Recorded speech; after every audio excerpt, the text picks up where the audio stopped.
आज का हमारा टॉपिक है जावास्क्रिप्ट में ऑब्जेक्ट्स। ऑब्जेक्ट्स एक इम्पोर्टेंट डेटा टाइप है हमारे जावास्क्रिप्ट के अंदर।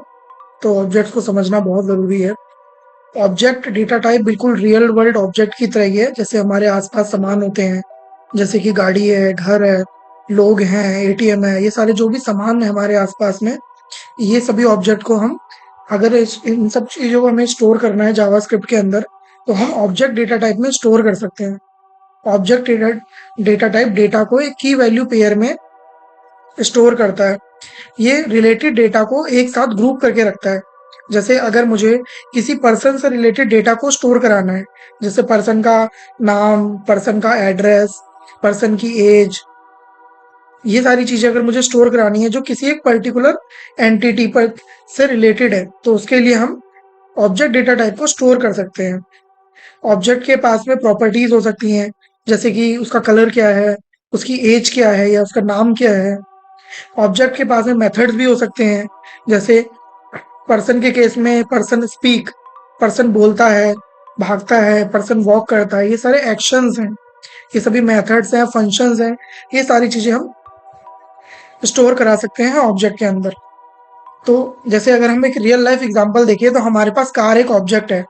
कार ऑब्जेक्ट के पास में प्रॉपर्टी है कलर। कलर में ये हो गया रेड।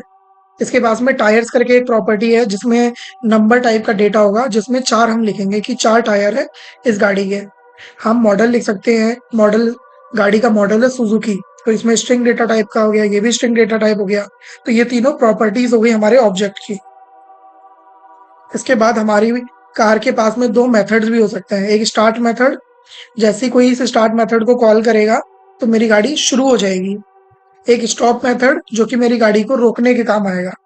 तो इस तरीके से मेरे कार में या मेरे ऑब्जेक्ट में प्रॉपर्टीज हो सकती हैं, और फंक्शंस या मेथड्स भी हो सकते हैं। ऑब्जेक्ट का अगर मैं सिंटैक्स देखूं, तो हम सबसे पहले कॉन्स्ट या लेट कीवर्ड लिखते हैं। जनरली आप कॉन्स्ट कीवर्ड ही लिखेंगे। फिर आप ऑब्जेक्ट का नाम लिखेंगे, फिर करली ब्रैकेट आएगा। तो जहां भी आपको करली ब्रैकेट दिख जाए जावास्क्रिप्ट में, तो आप तुरंत समझ जाना कि वो एक ऑब्जेक्ट को डिनोट कर रहा है। उसके बाद में जो डेटा आएगा वो की और वैल्यू पेयर में आएगा। की में हम लिखेंगे इस प्रॉपर्टी का नाम, जैसे इसका नाम है कलर, तो यहाँ पे हम लिखेंगे कलर। वैल्यू में लिखेंगे कि कलर क्या है, जैसे मेरी गाड़ी का कलर है रेड।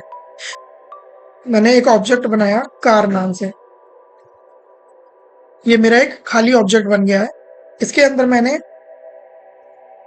ये सारी प्रॉपर्टीज लगानी है। तो सबसे पहले मैं कलर एट्रीब्यूट लगाता हूँ, तो मेरी गाड़ी का कलर है रेड। फिर आपको कॉमा देना है हर प्रॉपर्टी के बाद में। यहाँ पे जो भी प्रॉपर्टी आपकी होगी वो एक वेरिएबल है, और वेरिएबल को हम डबल कोट में स्टोर नहीं कराते हैं। और इस पर सभी वेरिएबल के रूल अप्लाई होंगे, जैसे कि अल्फाबेट से शुरू होना चाहिए, है ना। तो ये सारी चीजें हम इसमें यूज करेंगे। जो भी आपका वैल्यू होगी वो आपकी स्ट्रिंग टाइप की हो सकती है, नंबर टाइप की हो सकती है। तो मतलब इसमें आपको उसी डेटा टाइप के रूल्स अप्लाई होंगे। जैसे अगर स्ट्रिंग है तो डबल कोट में आएगा। फिर टायर्स, टायर्स हमारा एक की हो गया। इसके अंदर नंबर टाइप का डेटा है तो वो बिना डबल कोट के आएगा। उसके बाद है मॉडल। मॉडल अगेन हमारा स्ट्रिंग डेटा टाइप है, तो हम इसमें स्ट्रिंग टाइप का डेटा स्टोर कराएंगे। फिर फंक्शंस या मेथड्स, तो हमारा मेथड का नाम है स्टार्ट। इसके अंदर हम एक फंक्शन डिफाइन कर सकते हैं इस तरह से। ये फंक्शन क्या होते हैं इसको आगे हम डिटेल में पढ़ेंगे। फिलहाल बस आप ये याद रखिए कि ऑब्जेक्ट के अंदर हम इस तरह से की भी स्टोर करा सकते हैं, जैसे ये कीज है कलर, टायर्स और मॉडल। और फंक्शंस को भी स्टोर करा सकते हैं, ये फंक्शन के नाम है, स्टार्ट, स्टॉप। अब अगर मुझे इसको व्यू करना है, तो मैं इसका आउटपुट भी ले सकता हूँ। तो अब हम लोग ये देखते हैं कि ऑब्जेक्ट के साथ में करंट ऑपरेशंस को कैसे अप्लाई करना है। करंट ऑप्शन मतलब क्रिएट, रीड, अपडेट और डिलीट। ये चारों प्रॉपर्टीज कैसे, ये चारों चीजें कैसे हम करें ऑब्जेक्ट के साथ में। तो क्रिएट करना तो हमने सीख लिया, इस तरह से हम ऑब्जेक्ट को क्रिएट करेंगे। कॉन्स्ट या लेट दोनों की मदद से कर सकते हो, लेकिन आपको प्रेफर करना है कॉन्स्ट को, ताकि बाय मिस्टेक मैं इस ऑब्जेक्ट के डेटा टाइप को चेंज ना कर दूं। रीड ऑपरेशन, अगर मुझे पूरे ऑब्जेक्ट को रीड करना है तो डेफिनेटली मैं इस तरह से रीड कर सकता हूँ। अदरवाइज मेरे पास, अगर मुझे इनकी सिर्फ की और वैल्यूज को रीड करना है, तो मेरे पास में कुछ अलग अलग तरीके हैं। पहला तरीका है डॉट नोटेशन। आपको ऑब्जेक्ट का नाम लिखना है, फिर डॉट लिखना है। डॉट लिखने के बाद में आप इनमें से किसी भी प्रॉपर्टी को एक्सेस कर सकते हैं। जैसे मुझे कलर को एक्सेस करना है, तो मैं इस तरह से मैंने प्रॉपर्टी का नाम लिखा। पहले ऑब्जेक्ट का नाम आएगा, फिर डॉट लगा के प्रॉपर्टी का नाम आएगा। तो इस तरीके से मैं यहाँ पे एक्सेस कर सकता हूँ कि कलर के अंदर क्या पड़ा हुआ है। इसी तरीके से अगर मुझे टायर्स को एक्सेस करना है, तो मैं टायर्स को एक्सेस कर सकता हूँ। तो इसने मुझे 4 दिखा दिया, जो भी इसकी वैल्यू थी।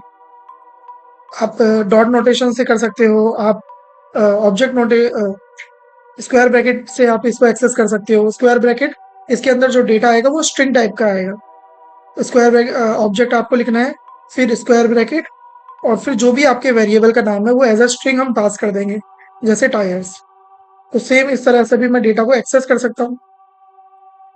अच्छा, आप यहाँ पे सिर्फ स्ट्रिंग ही नहीं, किसी वेरिएबल को भी पास कर सकते हो। जैसे मैंने की नाम से एक वेरिएबल बनाया जिसके अंदर मैंने की को स्टोर कर दिया, जैसे टायर्स नाम की की, और मैं इस की को यहाँ पे यूज कर सकता हूँ। तो अभी ये मुझे 4 प्रिंट देगा। इस वाले मेथड का फायदा क्या है कि मैं यहाँ पे डायनामिकली अपने ऑब्जेक्ट को एक्सेस कर सकता हूँ, किसी भी प्रॉपर्टी को। ठीक है, एक ये तरीका हो गया। अच्छा, अगर मुझे इसमें डेटा को अपडेट करना है, तो डेटा को अपडेट करने के लिए मुझे सेम जिस भी तरीके से मैं रीड कर रहा हूँ, जैसे मैं यहाँ पे रीड कर रहा हूँ कार डॉट कलर, इस तरीके से मैं रीड कर रहा हूँ। बस मुझे इसके आगे असाइनमेंट ऑपरेटर मतलब इक्वल लगाना है। उसके बाद जो भी न्यू वैल्यू है, जैसे पहले इसका कलर था रेड, अब मैंने उसको पहले रीड करने की कोशिश करी, फिर मैंने उसको असाइन कर दिया एक नई वैल्यू, तो अब कार के अंदर ब्लू कलर आ गया है। तो सेम चीज अगर मैं अब एक्सेस करना चाहूँ, तो देखिए, चेंज करने से पहले इस की के अंदर, कलर की के अंदर रेड था, चेंज करने के बाद में अब कलर की के अंदर ब्लू आ चुका है। तो इस तरीके से आप अपडेट भी कर सकते हो। अगर हम डिलीट करने की बात करें, डिलीट करने के लिए बस आपको डिलीट कीवर्ड लिखना है, और फिर जिस भी की को आप एक्स डिलीट करना चाहते हैं, जैसे मैं चाहता हूँ कि कार के अंदर जो कलर एट्रीब्यूट है, कलर प्रॉपर्टी है, उसको आप डिलीट कर दो। उसके बाद मैं पूरे कार ऑब्जेक्ट को प्रिंट करा के देखता हूँ कि क्या इसके अंदर ये कलर एट्रीब्यूट है। तो आप देख रहे हैं कि ये हमारा ऑब्जेक्ट है, अब इसके अंदर कलर एट्रीब्यूट नहीं है। तो इस तरीके से आप करंट ऑपरेशंस अप्लाई करेंगे किसी ऑब्जेक्ट के ऊपर।